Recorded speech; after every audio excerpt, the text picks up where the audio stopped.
saya juga baru dapat kabar hari ini ya. Saya tadi sempat ada yang kirim itu memang sampai detik ini ada kemiripan, tapi kita juga kan tidak bisa menuduh ya sebelum ada prosesnya seperti apa, forensiknya seperti apa.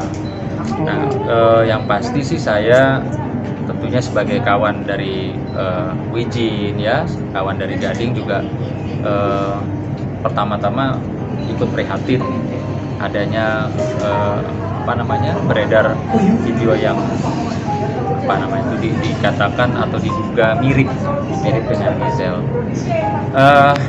Tentunya di sini juga kita sama-sama kalau menurut saya jangan menjustifikasi ya, jangan menghujat apapun itu bentuknya, karena saya yakin peristiwa-peristiwa seperti itu di zaman sekarang sangat rentan dan kemungkinan besar bisa terjadi kepada siapa aja, sehingga ketika ada orang tertimpa musibah yang kurang baik, saya rasa sebaiknya, alangkah lebih baiknya kita tidak mengeluarkan atau bersikap menjustifikasi hal-hal yang jelek terhadap orang tersebut. Ya, bukan hal yang baru pertama kali.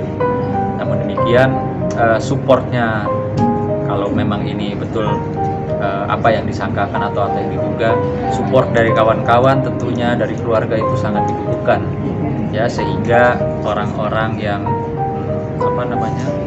terlibat dalam peristiwa tersebut tidak berkecil hati, dan saya yakin dia tidak ada maksud dan tujuan, kalaupun memang siapapun itulah orangnya ya, tidak ada maksud dan niat tujuan dengan sengaja meng-up video atau film seperti itu. Jadi saya rasa pasti di sini ada orang-orang yang bisa dikatakan orang jahat benar gitu ya.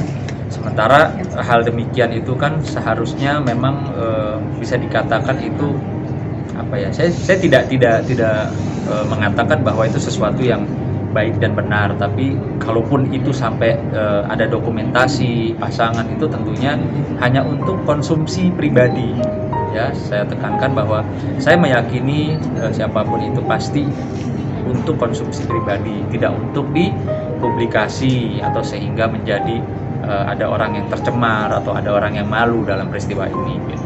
Bang, selama saat ini udah ada komunikasi dengan Wijin sendiri? Mungkin saya tadi coba komunikasi sama Wijin, telepon masih belum diangkat. Saya tadi sudah WhatsApp juga, dia masih belum, katanya lagi di luar kota ya.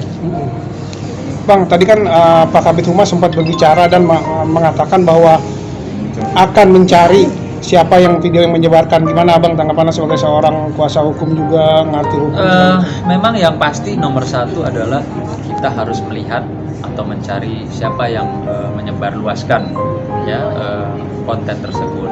Terlepas dari itu siapa, nanti hasil forensiknya siapa orang-orang yang terlibat dalam video itu. Tapi kalau dari kacamata saya, orang yang jahat itu adalah orang yang menyebarluaskan tanpa izin, tanpa hak, atau maksud tujuan tertentu.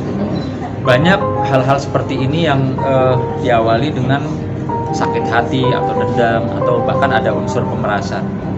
Ketika itu tidak terrealisasi, dimungkinkan saja si pelaku itu sengaja menyebarluaskan. Kan kita juga punya pengalaman dari artis-artis sebelumnya yang pernah mengalami hal yang serupa gitu.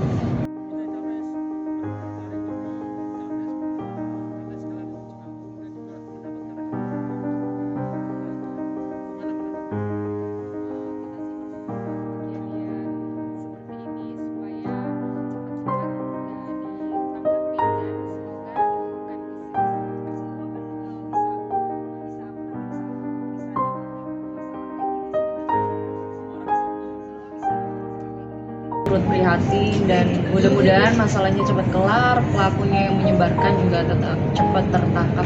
Mudah-mudahan bukan Gisel. Ya mudah-mudahan bukan Kak Gisel sendiri. Cuma kirim aja. Mudah-mudahan bukan ini.